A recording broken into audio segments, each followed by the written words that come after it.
What's going on, everybody? Welcome back to another episode in the Unleashed Potential Podcast. I'm your host, Mr. Haji, as always, alongside the boys, Mr. Jabar, Mr. Hassan, Mr. Elmi. How you guys doing? Oh, good, man. How are you? Alhamdulillah, man. How's your week been? It's been good, alhamdulillah. I think the one thing that's consistent about this podcast is our weekly catch up. Yeah. Along with our viewers, they get a bit of an insight into our weekly endeavors. How's your week been, man? Working? Man.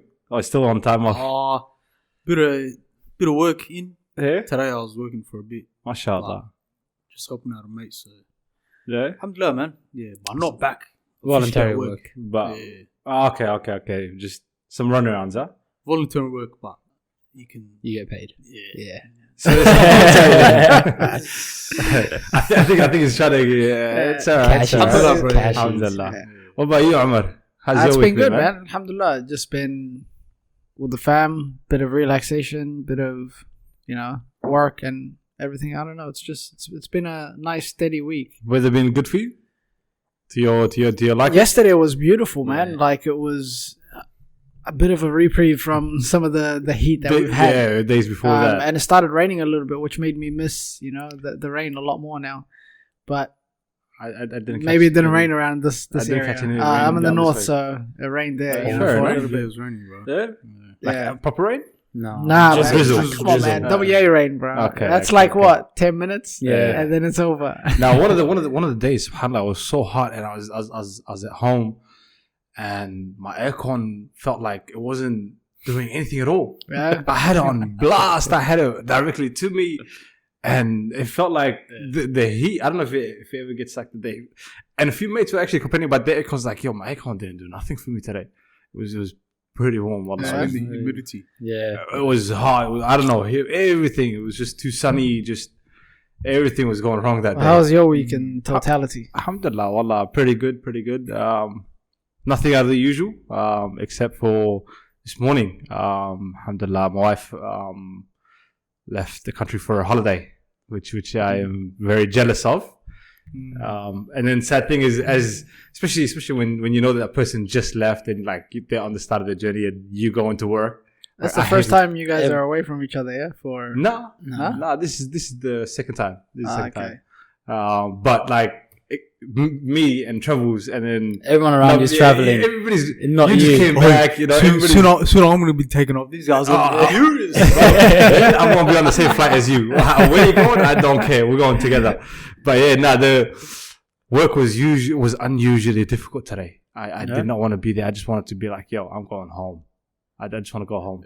Because every hour I'm like, all right, well, that's an hour. So she's landed. She's probably like out of the airport by now. Yeah. And then during break time and whatnot, I get the message, yo, we've landed. We've just checked into the villa. That. And I get Snapchats and this and that. And I'm just like, yo, this is where I'm at. Allah. But I really hope she enjoys her time. Of course, and I did tell her, like, once you come back, I'll take equally time off. Yeah, my turn. My turn. With who? I don't know. Let me know where you're going, Haji. But definitely, inshallah. But apart from that, Allah, alhamdulillah. So it looks like a lonely couple of weeks ahead, but inshallah khair. Oh, brother, we're here, man. Yeah, here, bro. The house is all yours, brother. But so I guess you won't be late to the podcast then. Always He's gonna move in. Yeah, exactly. I need help paying the rent anyway. But mashallah, man.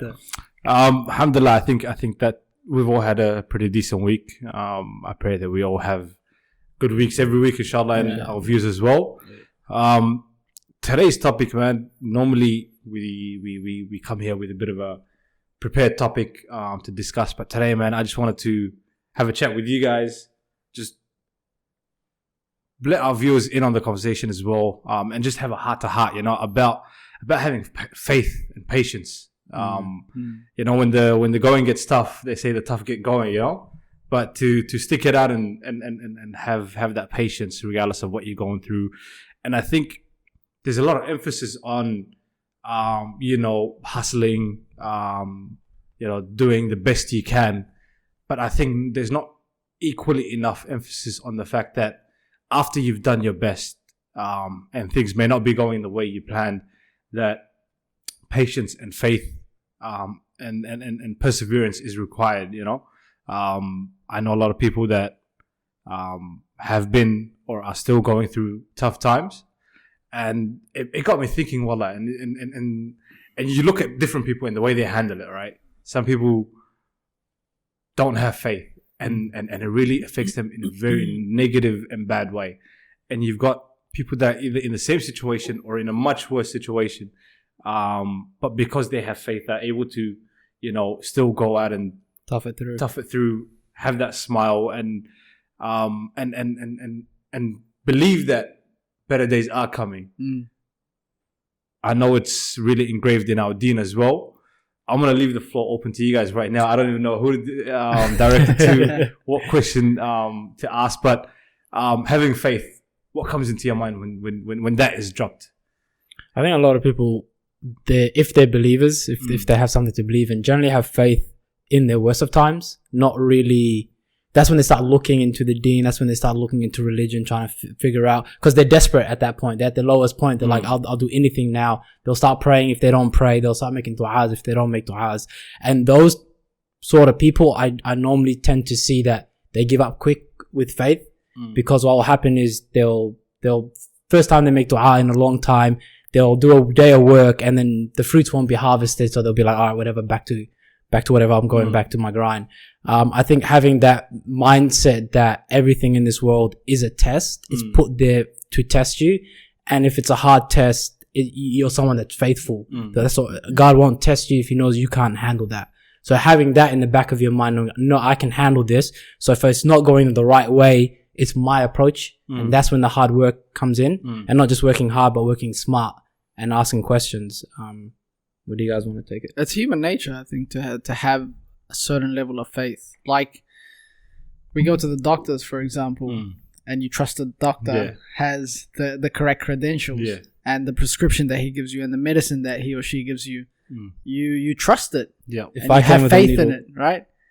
But you don't think that that's faith. You just think because you can see the prescription, you can see that, the things in front of you and the medicine that, it's okay, it's going to work.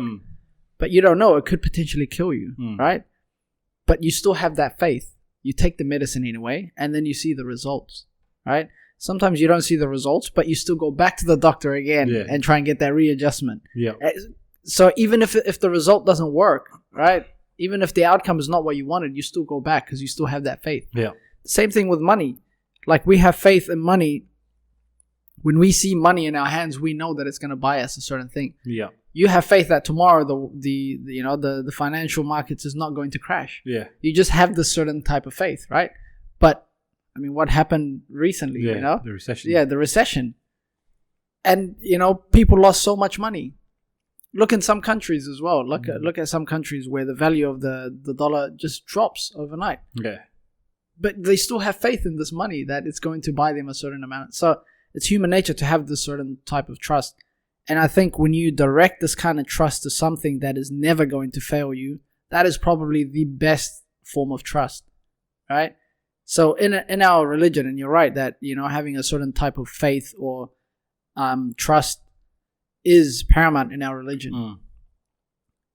I think it's the basis of our religion. Like, if you read throughout the Quran, you listen to some of the stories, you read and understand some of the stories from Musa alayhi salam, to even if you look at the seerah about the Prophet sallallahu alaihi wasallam, he was tested with so many levels of things. Like Musa, I'll give you an example. Musa alayhi salam, when he was standing right at the end of the chase, that he was being chased by Pharaoh and his men, right at the end of that chase, he was standing between himself, Pharaoh, and the ocean, right? Like, how are you going to cross that without a boat? How are you going to cross that without anything? But he had trust. He said, Inna ma'iya Rabbi sayahdeen, right? So, of course, he had to have a certain level of trust. But that was the test that he had to go through in order to prove that he had that trust. So sometimes you might go through difficulties, but those difficulties could be the test. Now, I think you're right in saying that if you see it as a test, you might actually behave a different way. So if you see it as a test to see whether you are going to be patient or not, then just maybe it might develop your trust in it. That's key. I think that's key, because I was listening to a lecture a while back, by Sheikh Yahya Ibrahim, Mm. and that really changed my mindset on this whole having faith when you're going through difficult times, and fate, right, and destiny, especially within Islam, because we believe that there's fate and destiny, there's predestined things, right? And so he categorized it into these many categories, but he said there are three main groups: what happened to you, what happened for you, and how you react. So he said what happened for you. Right now, he's like, as an example, we have no control over our heart, our kidneys, our body organs, right? They work and function by the will of Allah, right? So those things happen for us. So now if they were to stop, there's nothing we can do about it, right? And he said there's things that happen to you. You're driving, you're at a traffic light, and you get rear-ended. You know, somebody smashes you from behind. You come home one day, your house is on fire, right? He said those are things that happen to you. And then he said how you react is where everything is. So it's like people think that bad things happen as punishment, right? He said, but it's only if you act as if it's a punishment that it is a punishment. Whereas if you act that it's a test, then it's your ticket or shortcut, you know, to Jannah, inshallah, which really makes immense sense. Like today, you wake up, your car's broken into, right? Now you say, why me, why me, why me? You're not accepting the fact that this is qadr of Allah, right? But then if you say, you know, khair inshallah, obviously you feel what you feel, but you carry on. Now that in itself, in that little action, it becomes for you a reward, inshallah. Yeah. It's deep, man. How do you deal with having faith and tough times? How do you go on? My brother, I've been through the dirt. I've been through the sand. The ringer. Nah, I knew. I don't want to start mumbling and all that, but trust in the process and Allah is very important, my brother. Obviously, we've all been through tough times, you know? Yeah. But one advice I could give to the viewers out there is be grateful for what you have. You know what I mean? You're going through a tough time, but someone's always going through a tough time. You know what I mean? You've got eyes, ears, nose, you know? Limbs. You're able to walk, jump, run. You're telling me that you're going to be stressing and worried about what's going to happen next. You know what I mean? You see where I'm coming from? There's people in wheelchairs, they can't talk, they're blind. And they're happy. See what I'm saying? So that's my point of view. When you're going through a tough time and to have faith, for me, I generally try to change my mindset. You know what? You're healthy. You're living in Australia, one of the best countries in the world. You know what I mean? Today, if I want to go, literally, I'll walk from here. The fridge is over there. I open the fridge. There's food. There you go. Taps. There's so many taps full of water. Like, you got to put that. You got to have that mindset. Once you have that mindset, you will never be like in a state of worry or shock or doubt. And obviously, we're Muslims. We're supposed to have tawakkul ala Allah, you know. But at the same time, we're human beings. Obviously, you got your ups and your downs. But just life is too short to stress. I said, that's just me. You know me, bro. Laid back, yeah. I don't give a. Whatever happens, I'll say Alhamdulillah. Like, as Muslims, we're taught to say Alhamdulillah for the good and the bad. And the thing is, what additional information I'll add to what I'm saying is be grateful for when the great things come as well, you know? Make dua then as well. That's when it's the best time to make dua. You got a promotion, some sort of money came, you know, somebody who owes you money paid you back unexpectedly, or Allah alam, you know? Yeah. You should be like, you make dua for the good and the bad times. Then your life will be balanced, my brother. That's true, man. Yeah. Like, don't just make dua during the bad times, but also through the good times. Yeah, like, in essence, that's preventive. Yeah, protection against the bad. Because if you're not grateful, it'll be taken away from you. Wake up in the morning, Alhamdulillah. Look at that, bro. Subhanallah, I forgot the meaning, bro. But you're gonna have to elaborate the meaning. We've got the Arab speaker sitting right here. What are you saying? You saying thank you for Allah Thank for God. raising me from the death to the dawn or something? Like from giving me life after death. And to him we return. Subhanallah. That's true. You know what I mean? It's crazy. But you know, the thing is, even the Prophet ﷺ says that, you know, and I'm paraphrasing here, I'm not directly quoting, you know, but he says that it's interesting, the mindset of a believer, and he mentions the word believer. So you have it's about your iman, it's about your belief. So it's directly linked to that. So it's interesting, the mindset of a believer. When something bad happens to him, he's patient and he's rewarded for that patience. And when something good for him happens, he's grateful and he's rewarded for that. So either way, you're going to be rewarded. It's just a matter of how you act. So I think that's what it comes down to. And the most important thing is that it's linked to your iman. Why aren't you trusting Allah's plan? And is that because you don't truly believe that Allah subhanahu wa ta'ala wants better for you? Like the fact that you're going through what you think to be a difficulty. And that's the thing. Like a lot of people, they go through a difficulty, and it's a difficulty that is only subjective. You know what I mean? Like, you might be losing money, or for example, you might not get this job, right, that you truly wanted, and you're paying additional rent or whatever, or it's something, you know, God forbid, happens to you that you think is a difficulty. But if you ask someone else, they might be able to point the bright side to it. Exactly. The good side to it. The things, and even then, you know, if you trust Allah subhanahu wa ta'ala wants better for you, you have to trust that all of the good things that come out through this difficulty is so much more beneficial to you than the actual difficulty itself. It's crazy. But the thing is, a lot of people say, look, I put my trust in Allah. Like, obviously the saying is, if you're a camel herder, tie a camel. Don't just bludge. Work hard for what you want. And good things will come in life. You know what I mean? It's very important to always put in the effort. Don't just say, Ya Allah, give me money. And just sit at the house all day. Sit on Centrelink. Nah, it doesn't work like that, brother. You're going to have to get up 6 a.m., 5 a.m. And the thing is, Salah, once you fix, obviously we're all, none of us are perfect here. Obviously we're unleashing our own potential. You see what I'm saying? But the thing is, if you want to perfect your life, or like have less problems, you got to perfect your deen. First thing, Salah, bit by bit by bit.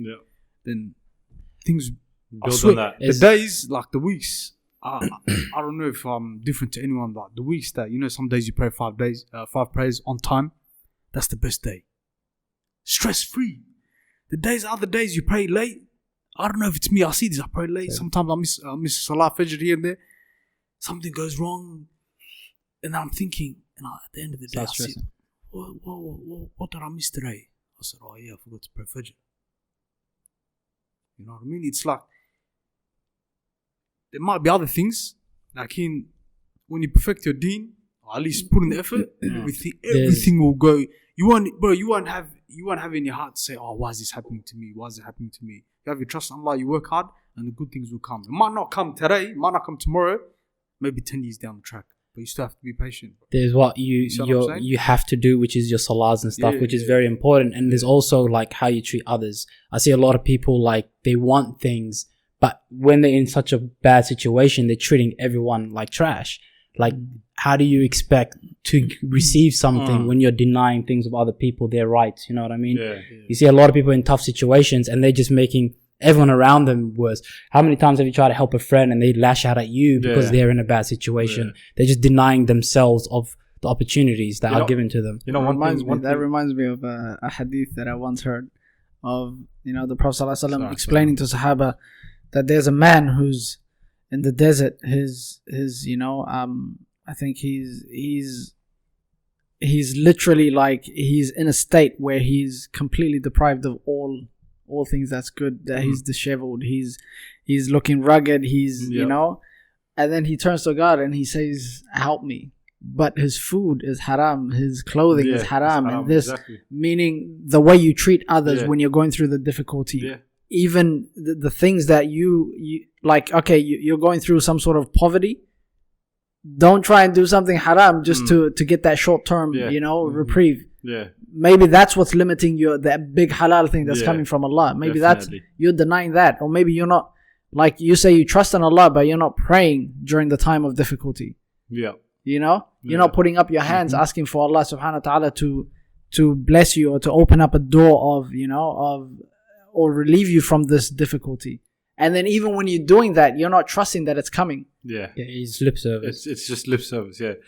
You know, one other thing that I found, or that I find is key as well, and call it a little cheat, but obviously with the right intention, right? Is when you are not in the difficult state, when you are not in that state of hardship where you need help, right? And to stay patient and everything, and you're in a state of, wealth, health, happiness, whatever it is, security. Help those around you. Today if I got a good promotion and I've got a major pay raise, alhamdulillah, like I shouldn't forget to help those around me, not just charity overseas or wherever, but those around you as well. Because if I know that Elmi needs $100 today, but I'm too good to give that $100 kind of thing, tomorrow Allah could put me in a situation where Elmi's got the job, Elmi's got the money. You get what I mean? What goes around comes around. And if you did give it to him and then fall in hard times, he'll be right there to help you. So think of it as investing in others while investing in yourself. What do they say? What's the best form of charity? The one that you give when it's hurting yourself. Yeah. When in fear of poverty. When in fear of poverty. When in fear of your own poverty, you're like, this is my last $20. But Omar needs it more than me. I'll give it to him. Because you trust that Allah subhanahu wa ta'ala is watching this transaction, the sacrifice that you're making. Exactly. And He's going to give it to you in much, much greater. Another point I wanted to throw out, especially with because you've been talking about the prophets and stuff like that. Like reading the Quran is a big one that I think we have to point out, because it shows you all those stories. It shows you all the difficulties and how they got out of it, the faith that they had, the actions that they took, like that. Those stories are there for us to gain information and to learn from. So when we're put in a hard situation, don't listen to sad music or watch a little sad movie or whatever it is. And make it worse. Yeah, go read the Quran. Because people they like to be in that same state. Like if I'm in a sad spot and you're in a sad spot, now we're in a sad spot together because we're in that, So go pick up the Quran. Needs company. Exactly. So pick up the Quran, read the English version, read whatever the version is in your language, and see the prophets and the people that have been put in these situations that have been most likely a lot worse than you. A lot worse than you, and the fact that they had that faith to come out of it, it might give you that faith. Yeah, no, that's a very, very key point, Jabbar, with the Quran. And one thing I also realized is not only just the stories, but if you also look at one surah that I think majority of us know, in Juz Amma, where Allah talks about this, where Allah talks about indirectly but also directly. When every point that we've mentioned today is summed up in the surah Al-Duha, وَالضُّحَى وَاللَّيْلِ إِذَا سَجَى مَا وَدَّعَكَ رَبُّكَ وَمَا قَلَى. And then from that point onwards, because this surah was revealed to the Prophet ﷺ after a 6-month gap of no revelation, right? And the Prophet ﷺ was the whole incident of Ta'if where he was stoned, and all these things happened, right? And so things were looking very tough for the Prophet ﷺ. And this is somebody who really receives the revelation from Allah through Jibreel, right? So he's got backup, the biggest backup there is, and he's gone through this tough period. And then Allah sends the surah down. And then وَالضُّحَى وَاللَّيْلِ إِذَا سَجَى, Allah's swearing by the sun and the moon.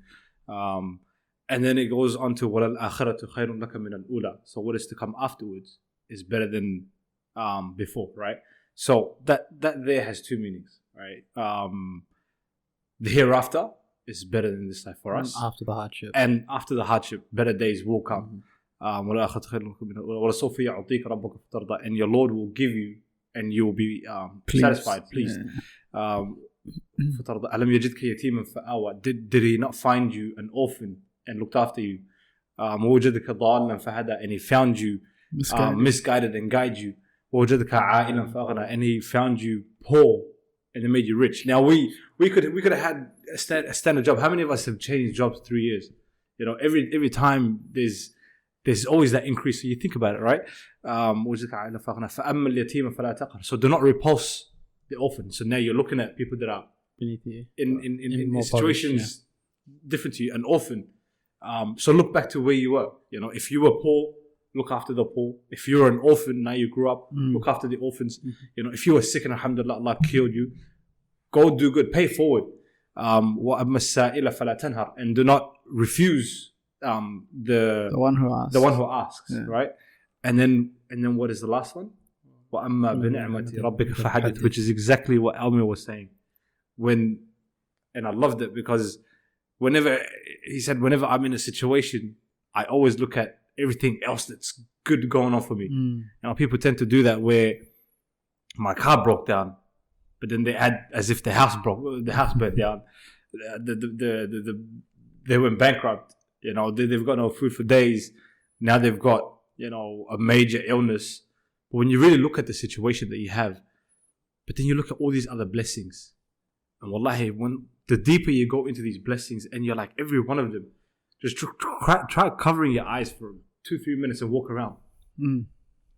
I know it's crazy. And if you think that that could be me permanent, there are people like that permanent. Wallahi, where you sleep or where you don't sleep doesn't matter anymore. Humbles you. You know what I mean? What you wear, what kind of food you eat, whether it's the same food as yesterday or today, it doesn't make a difference. I was talking to today I was talking to a guy at work. And inshallah, when he listens to this, we'll probably have a chat afterwards. But coincidentally, wallahi, he was saying, I'm hungry. I am starving. I said, when's the last time you ate? He said, breakfast. He forgot to bring his lunch to work. And a couple of hours, we're going home. I'm starving. And I told him, brother, some people, for them to feel what we're feeling now is being full, is being satisfied. The fact that we had breakfast and we're going home in a couple of hours to eat again, but you missed that middle meal, that bit of hunger that you feel now, some people have never felt it. Forget about feeling, some people have never felt it. People have been hungry for days, if not weeks. And as soon as I said that to him, he said, you're right. You are right. It's as if he's not hungry anymore. It's the mindset. You get what I'm saying? So his problem was, I'm hungry. But I reminded him that there's people that are worse. That to them, this is full. This is happy. Automatically that shifted his mind thought, and he said, Alhamdulillah. You know what I mean? Yeah. So now when you look at all these other problems, go on. No, I'm just saying, like, as you're speaking, sort of two key things sort of came to my mind. The first one is related to this hunger thing. Yeah. The Prophet ﷺ, sometimes he would walk into his house, and there'd be nothing for breakfast. But he wouldn't say, why isn't there anything for breakfast? He turns it into a positive and says, today I'm fasting. Yeah. There you go. Now he's getting rewarded for it. Exactly. The other thing is when you said, وَأَمَّا بِنِعْمَةِ رَبِّكَ فَحَدِّثْ, and of the blessings of your Lord, count them. If you speak to a lot of famous gurus and stuff like that, or you listen to them on YouTube, a lot of them, they talk about, small wins. Try and get some small wins. Yeah. Why? Because these little successes, they breed other successes.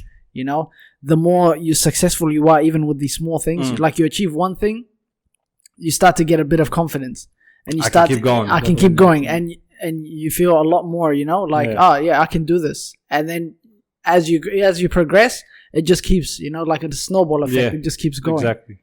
The same thing happens when it comes to your blessings, and I've seen this happen in real life, where somebody, even if something negative happens to him, he's still grateful for these small things. Yeah. Because he's grateful for these small things, bigger things happen to him. Yeah. Not negative things, better things happen to him. Yeah. Why? Because I feel like gratitude breeds, blessings. It is so. And those blessings allow you to be more grateful. You understand? Which in turn give you more blessings. That is guaranteed. Allah subhanahu wa ta'ala says, وَلَئِن شَكَرْتُمْ لَأَزِيدَنَّكُمْ. Actually, so it's fact. If you are grateful, Allah will increase for you. Yeah, but he says increase. He didn't say I will give you. You understand? If you are grateful, I will give you. It didn't say I will give you. He said I will increase you, meaning more than what you have now. And if you're grateful for more than what you have when you're given it, then you're going to get more again, and it just continues. Exactly. So the only way out of your poverty, or the only way out of your difficulty, is to just look at the positive things that are going on in your life and just be grateful for that. It actually reminds me of a guy at uni, which relates to your story, where he got into a car accident. He doesn't live far from the uni, and he's overweight. So he got into a car accident. He didn't have insurance. So most of and he came here like to study. So he came to WA to study. So he didn't have a lot of savings. So a lot of the money and it was his fault, was paying the other driver to fix the car. So now he didn't have a car and he couldn't get a car. So he started walking, because he could have taken the bus, but the bus and this and that, he's like, oh, it's not that far, I'll walk. Then he got a bike, and then 6 months later, he's like, he could afford a car, but he didn't buy one because he was so in shape, and he didn't mind riding up and back and forth. And I started thinking about that, and I was like, realized we got Uber, a car will come straight to you. We got taxis. Food will come to you. That might be literally, that incident might be made for you to be grateful sometimes. Because sometimes people just start, they become posh and up there because of what they have, and maybe taking a little will make you appreciate of the lot that you have. So being grateful, like Elmi said, might prevent a bit of losses. Just as you were talking now, you know how you said sometimes some negative happens to you that's subjective to you? How many times do you hear stories of people that are running to a job interview late, they missed the bus or the cab, or they missed the plane, and then that plane is gone. That bus is gone. That car is gone. Now you're thinking, I lost the job interview, but you could have lost your life if you're on that plane. It was a blessing. So what's a job interview for you then? You know? No, was it a difficulty now? Not really. I wake up late for work. I'm like, these guys don't pay me. Eli pays me. I take my time. There you go. But you obviously not in that sort of lazy sense. But you gotta have that mindset. Everything comes from Allah subhanahu wa ta'ala, you know? The thing is, there's something that I heard that until now sort of comes back to this idea of trust. You have to reach a level where you trust what is between Allah's hands is greater for you than what is between your hands. You understand? So if you've got a certain level of money, or if you've got a problem, or if you've got a certain level of family, you got 2 kids, 3 kids, and you're happy with that, or you got a nice house and you're happy with that, or a nice job, nice car, whatever, all these material things that you see between your hands and you're happy with. Or on the other side, if it's a great, great calamity, like you lose someone that you dearly love, you have to know that these things that you can see with your own eyes as a negative thing or a positive thing, what is between Allah's hands is much, much greater. If it's the difficulty, then the reward, what is between Allah, is greater than the difficulty you're going through now for you. And if it's this positive thing, these material things that you're actually having, what is between Allah's hands in terms of you being grateful is much better for you, And who's to say that these things will last forever? They won't. So you have to have a certain level of trust that this is from Allah. He's given it to you, and He can give you a lot more and a lot better. It's easier said than done. I know. But when you look at it, it's one of two options, really, right? Especially when you're going through hardship. You stay patient. You stay faithful. You stay positive of the hope that Allah will ease this hardship and calamity, and it turns into a reward for you. Or you lose twice. You go through the calamity, hardship. You don't gain anything. In fact, you gain Allah's wrath for being ungrateful, unfaithful, and impatient. Because Allah says, "Inna Allah ma'as sabirin." Right? He could have said, "Ma'as sadiqin, ma'as salihin," all these other categories, but with the patient. So know that Allah is with you in whatever you are going through, and I think that's the most important thing, knowing that Allah is there with you. Even in the ayah, فَإِنَّ مَعَ الْعُسْرِ يُسْرًا. It's repeated twice. Yeah, إِنَّ مَعَ الْعُسْرِ يُسْرًا. Verily with hardship comes ease. Yeah, with hardship. So to get the ease, the hardship needs to come. How do you know ease without hardship? Well, there you go. You see what I mean? So Also, you'll never appreciate something as being ease unless the hardship comes first. Exactly. So if lot you're of going times- through hardship, a lot of times we have like problems that we deem to be big problems that are small problems, and then we'll have a very large problem. And if you have faith and go through that, the ease comes from as well. Those other problems don't seem like problems anymore, the small ones, because you've been tested, you've been at that level that you can overcome these a lot easier. Because a lot of times, you've gone through something. If you're going to go through it again, all right, I've been through it. I know how to navigate through these waters. And that's the ease there. Because you don't always have like huge calamities every day. Inshallah, hopefully that doesn't happen to all of us. But when the smaller ones come up, or the ones that we thought were big but aren't anymore, they become easier to navigate. Now, I get what you mean, because you've built up that resilience. You've like built up that tough skin. If I was broke and didn't have $1 and I'm broke again and I failed the business, but I know what to do now. I know where to invest. So back to the grind, back to the beginning, and you'd be more appreciative and you can get through it faster as well. Dunya, brother. Dunya. Temporary. It's crazy. There's some jobs, for example, right? I used to pick strawberries. I don't know if I said this on the podcast, but I used to pick back-breaking work. Yeah. You burn your skin from the sun and everything, right? Now, going through that difficulty, even though it's not a difficulty, alhamdulillah, it was a blessing, to be able to work and get money, and use it, especially in my young years. But I'm saying the difficulty of the actual job, the labor part, right? Going through that, if I was to get a job at Macca's, for example, that would seem like an upgrade for me. Promotion. Of course. Aircon area. Exactly. Yeah. And now where I'm working right now. Aircon at McDonald's? Regardless what it is. He's still not in the sun. I haven't done fast food. And then where I'm working right now, if for some reason, and may Allah protect us from any harm, but if for some reason I had to go back to Macca's, it would still be okay for me. Yeah. Right? Yeah. In the sense that I would mentally be able to tough it. Whereas some people, that is like a huge downgrade for them. Yeah. For me, I've seen the lowest of low, I used to be a cleaner for like a couple of months as well, as a part-time role. Yeah. Like that's nothing. Yeah. I'm not saying that, that there's a difference in how you get your money, but there's status. There's status between the right environment. You know what I mean? Because of the experience. Yeah, of course. So having going through these difficulties later on, if some other difficulty comes, like you said, you would have already built up that tough skin, that resilience. Like if you got a desk job and you've been doing that hard labor, and one of the days said, "Hey, look, we need you to help stock up the store." It's like what, for an hour? I've done 12-hour shifts. They say, "Hey," and I'm doing 8 now. "Hey, can you stay in a shower?" I'm like, "An hour work? Yeah, easy. That's extra money because you've done that, and you're grateful now even for it."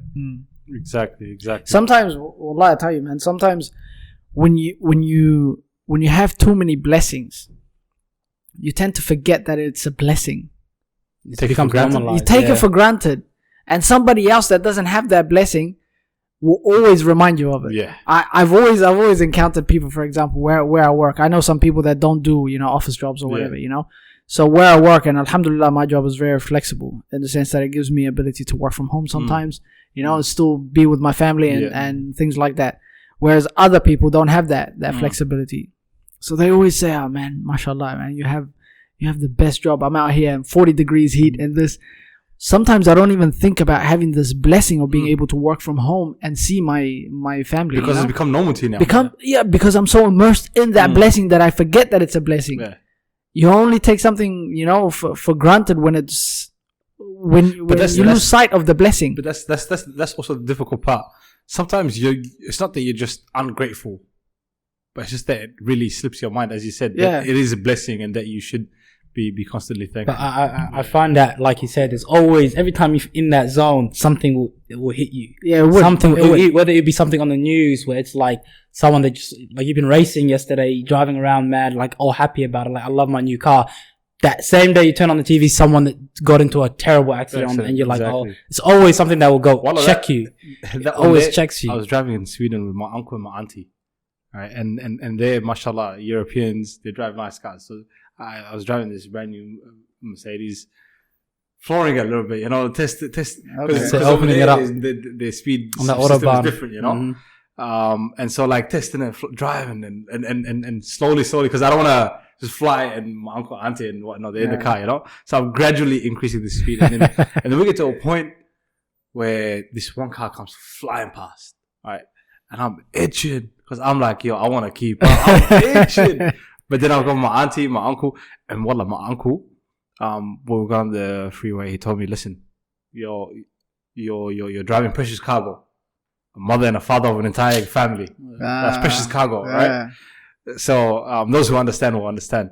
But anyways, I'm burning on the inside. I'm like, man, of all days, today they had to come with me. Anyway, subhanallah, 3 hours in, we passed that car, but it was flipped. Total. Gone. Later on, we find out in the news that everybody in that car is gone, dead. But as we drove past, already the ambulance and everything were there. The car was flipped. How are you driving after that? 10 k's under the speed limit, brother. 10 k's under the speed limit. He's on the left lane. Of course, over there to the right lane. So yeah, 10 k's under the limit. And my uncle just looking at me. He's like, I know what you were thinking, you know. But he's like, nobody can stop the qadr, right? But you do your part. You have to, you know. And it's crazy. And like you said, it's just being grateful for all the other take blessings. The but I think do you want to sum it up for today? What's your last piece of advice for any of our viewers out there that are going through any difficult times? What is the 1, 2, 3 how to Elmi guide? I wouldn't call it Elmi guide. I'll just call it unleashed. Potential. Anyway, it's been a long day. I'd say be patient. Always look at the good that you have in your life. You know, your limbs, you're walking, you're talking. If you're able to get up in the morning, go to the toilet, have a shower, do those regular things. Yeah, better than you shouldn't complain, man. Because there's people obviously back home in third world countries, like Haji said, starving. They're eating once a week. Some of them don't even have clean water. How many taps we got here, man? SubhanAllah, man. You don't think go about out that. to the park, there's fresh water, Yeah. So you got to be grateful of the small things. Obviously, like this episode is a reminder to us as well, Exactly. To be humble and be grateful for the blessings that we have in this life, Obviously, the dunya is temporarily, it's just a transit. Inshallah, may Allah grant us strength for those. And I mean. Just be patient, no stress, man. Life's too short. You gotta put a smile, man. Life's short, huh? Yeah, life goes fast, man. That's beautiful advice. If I was to add anything to that, it would probably be something that we sort of haven't hit, and that is the salah. We need, sometimes when you're going through a difficulty, it might make you a lot more conscious of the words you're saying in salah. The sincerity behind it. The sincerity behind it. You'll probably have a lot more khushu' because you're going through like a tough, difficult situation, and that salah may be worth its weight in gold. And on the scale it might be worth a lot more. So use it. The Prophet ﷺ used to ask Bilal, Ya Bilal, arihna bi salah, like give us reprieve or ease through the salah, meaning call the adhan quickly because we want to be able to pray and come to have some sort of relief. I don't know about you guys, but if you've been through any difficulty and you start to pray even just 2 rak'ah outside of the fard, just 2 rak'ah sincerely, specifically because you've gone through this difficulty, you'll find that you feel a lot more at ease just during those two rak'ahs, right? A lot more than you would outside of salah. So sometimes you have to go back to salah. Maybe that's the reason why you're going through this calamity, to take you back and bring you closer to Allah subhanahu wa ta'ala. So salah and then dua as well. That's smile. and believe and trust that it will come. The inner trust. You have to believe that there has to be a light at the end of the tunnel, and if there's no light, then the reward that's at the end of the tunnel is much greater than the difficulty you're going through. For me, well, he talked about being grateful. He talked about doing the things you have to, your salahs and everything. Mine will be then putting in that work as well, that tying that camel, because a lot of people do. They do ask, and then right afterwards they go right back because nothing's happening because they're not putting the work in. Like Elmi said, they want a job, they're sitting at home, they're not putting out resumes. Like do your part, make sure you do your part to others, like he's like I'm saying, do your part to yourselves, like you need your salah and everything, and then trust in God, and it will come through.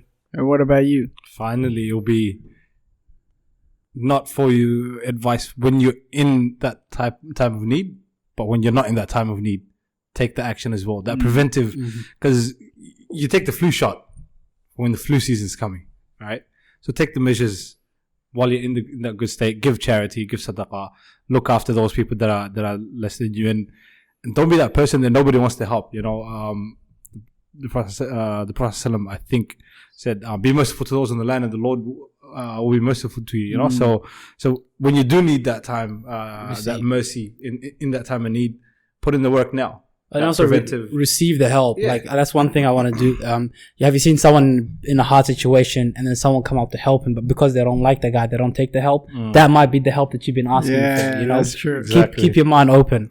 There's a funny story about that one, but we'll save it for another podcast. We'll talk we'll about take it offline. But no, may Allah grant ease and reprieve to all those people that are going through hard times in the world, for us and for any family members that we may have. Anybody out there, Muslim and non-Muslim, that's going through a hard time, may Allah give you guys ease and give you guys the strength to stay patient and persevere. And inshallah, hopefully you guys find some of our content in this episode beneficial, and if not, please feel free to let us know what works for you and what advice you guys might have. I think we would all be willing to take it on board ourselves. Until then, catch you guys next time.